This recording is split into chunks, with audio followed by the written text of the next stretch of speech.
Hello everyone, welcome to YouTube channel civil service education, जहां आपको UPSC and other civil service examinations related current affairs और भी बहुत कुछ मिलेंगे। आज का हमारा टॉपिक है current affairs of 16 July 2021। Video के आखिर में एक मोटिवेशनल कोट भी दिया गया, जब जरूर देखें, जो आपके फ्यूचर को ब्राइट और गोल्स को अचीव करने में हेल्प करेगी। पहला point, Delta plus variants found in less than 1% of samples. The Delta plus variant constituted less than 1% of coronavirus sample that were sequenced in India in June, and continuing outbreaks in India were primarily been led by Delta variant, said a report from India's SARS-CoV-2 Genomes Consortium. So, India SARS-CoV-2 Genome Consortium INSACOG से ये report आई है कि India में जितने भी corona virus sample record की जा रही है, उनमें से सिर्फ 1% ही डेल्टा प्लस वेरिएंट पाया गया है। बाकी जो जितने भी परसेंट पाई गई है वो सिर्फ डेल्टा वेरिएंट ही पाया गया। मतलब यहाँ पे डेल्टा प्लस वेरिएंट ज्यादा नहीं है, यहाँ पे डेल्टा वेरिएंट ज्यादा है। Next, health ministry tells states to scale up beds number. The health ministry on Thursday stressed the need to ramp up COVID-19 testing, tracking, treating, and isolation strategy, and directed the state governments to increase the number of beds, including in pediatric care and makeshift hospital at the sub-district level. So, health minister ने state government से ये कहा कि आप लोग testing, trekking, treatment और isolation strategy जो है कोविड-19 को रोकने के लिए उससे और ज्यादा अच्छा करें, उसे और ज्यादा आगे बढ़ाए, और जितने भी सब डिस्ट्रिक्ट लेवल में हॉस्पिटल्स है, मेकशिफ्ट हॉस्पिटल्स है, पेडियाट्रिक केयर हॉस्पिटल जितने भी है, हर एक जगह पे आप बेड्स जो है वो बढ़ा दें। Next, no application received yet for Covishield authorisation. The European Medicines Agency has not received any application from the Serum Institute of India for authorisation of Covishield. So Covishield को ऑथराइज करने के लिए serum Institute of India की तरफ से कोई भी application नहीं दिया गया है अब तक, और ये यूरोपियन मेडिसिन एजेंसी ने रिपोर्ट किया। The comment from the agency came a fortnight after the EU introduced the EU Digital COVID Certificate, also known as the Green Pass, that makes intra-EU transfer travel possible. So ये EU की तरफ से तब कहा जा रहा है जिस दिन EU ने डिजिटल कोविड सर्टिफिकेट जो है, जिसे ग्रीन पास भी कहा जाता है, वो लागू किया गया, वो स्टार्ट किया गया। सो ये सर्टिफिकेट क्या है, ये डिजिटल कोविड सर्टिफिकेट या फिर ग्रीन पास क्या है? ये है, अगर आपके पास ये हुआ, ये है आपके पास, तो फिर आप इंडिया से यूयू या फिर ईयू से कोई और कंट्री जहां पे ये ग्रीन पास एक्सेप्ट किया गया है, वहां पे आप ट्रेवल कर सकते हो। इसके बिना आप ट्रेवल नहीं कर सकते। Next, Supreme Court sends strong message to government.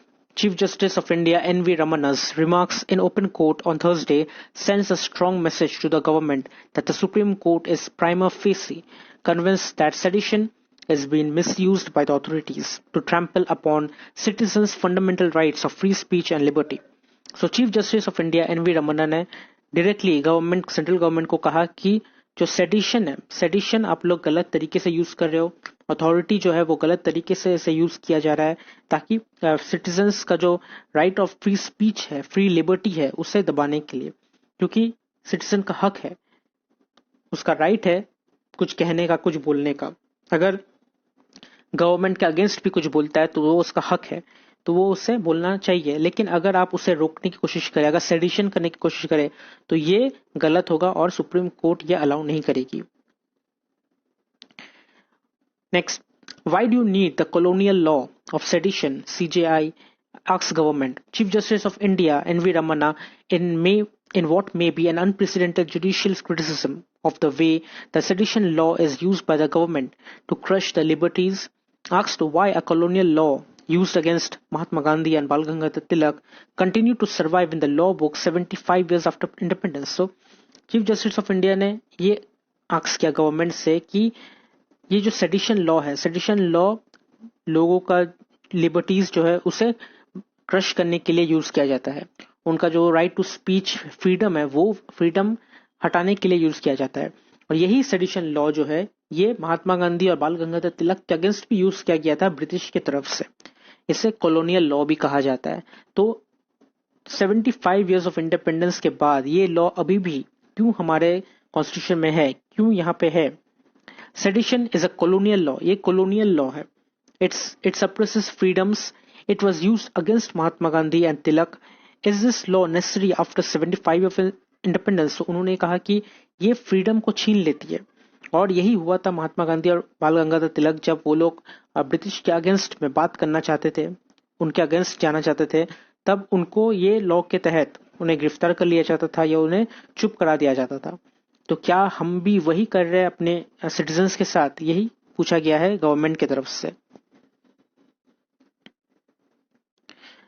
Next, Akalis to move adjournment motion in LS on farm laws. Ahead of the monsoon session of Parliament set to begin in July 19th, the Shiromani Akali Dal has decided to move an adjournment motion in the Lok Sabha against the government on the three farm laws. So monsoon season parliament का start होने वाला है और इससे पहले जुलाई 19 को जब start होगा उससे पहले शिरोमणि अकाली दल जो है वो लोग डिसाइड किए कि वो लोग फार्म लॉज के अगेंस्ट में जो प्रोटेस्ट है उसको जारी रखा जाएगा और लोकसभा में ये प्रोटेस्ट किया जाएगा।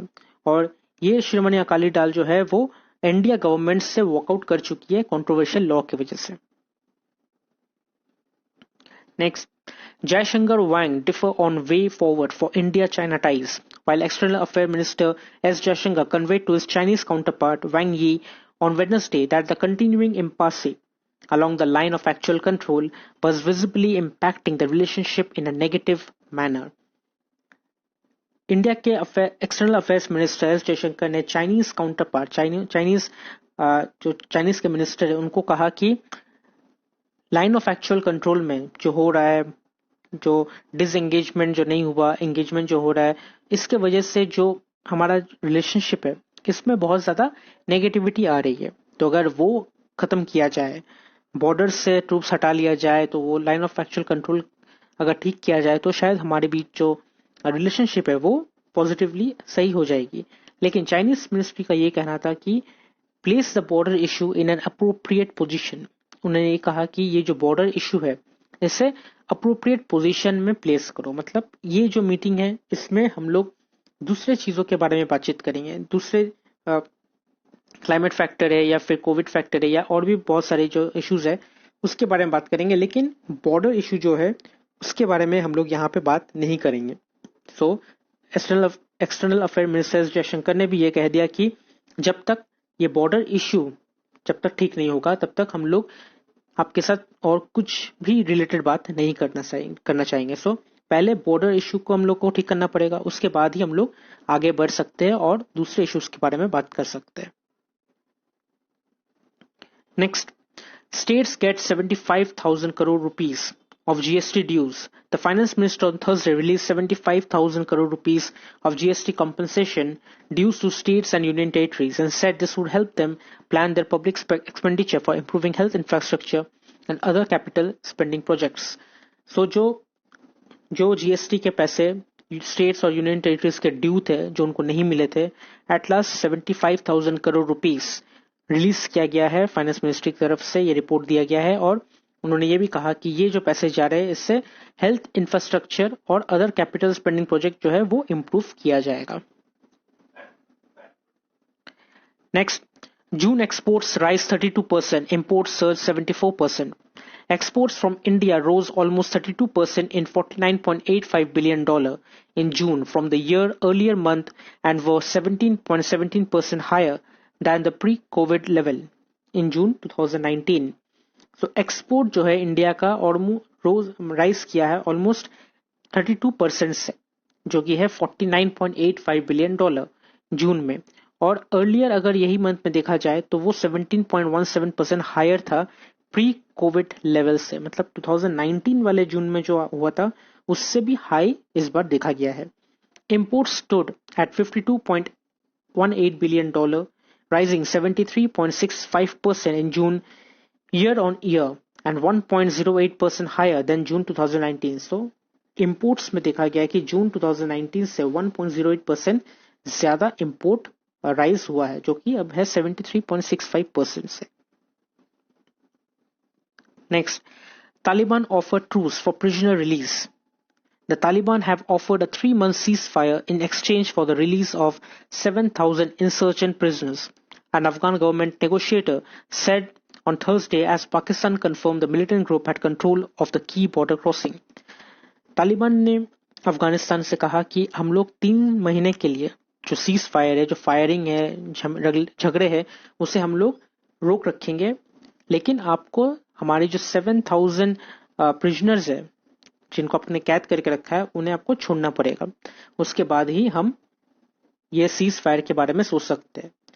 Adding the insurgents, also demanding the removal of the leaders names from the United Nation blacklist, और उन्होंने ये भी मांग की है कि उनके जो लीडर्स हैं जिनका नाम यूनाइटेड नेशन के ब्लैक लिस्ट में है वो नाम को भी वहां से हटा दी जाए, तब जाके ये सीज फायर जो है वो लागू की जाएगी और जो लड़ाई झगड़ा है वो बंद किया जाएगा।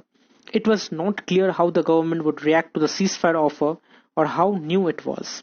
तो अब तक ये नहीं पता कि अफगान गवर्नमेंट इसमें क्या रिएक्ट करेगी, क्या डिसीजन लेगी, लेकिन फिलहाल ये ऑफर दिया गया है तालिबान की तरफ से।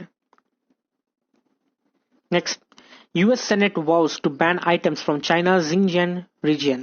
The US Senate passed legislation that would ban products imported from China's Xinjiang region, the latest move to pressure Beijing over what Washington says are major human rights abuses against the Muslim Uyghur community. China Xinjiang में जो मुस्लिम के minority community जो रहती है, Uyghur community, उसके ऊपर बहुत ज्यादा अत्याचार कर रही है। उनको एक जगह पे बंद कर दिया जा रहा है, डिटेंशन कर लिया जा रहा है और उसके ऊपर अत्याचार किया जा रहा है। तो यूएस के सेनेट ने एक लेजिस्लेशन पास की और ये कहा कि जब तक वहां पे ये जो ह्यूमन राइट्स की अब्यूज की जा रही है, जब तक वो बंद नहीं हुआ, अगर जब तक वो माइनॉरिटी मुस्लिम उइगुर कम्युनिटी को रिहा नहीं किया गया, तब तक हम लोग बीजिंग के जिंगजियांग रीजन से जितने भी प्रोडक्ट्स इंपोर्ट होते हैं वो सब हम लोग इंपोर्ट बंद कर देंगे।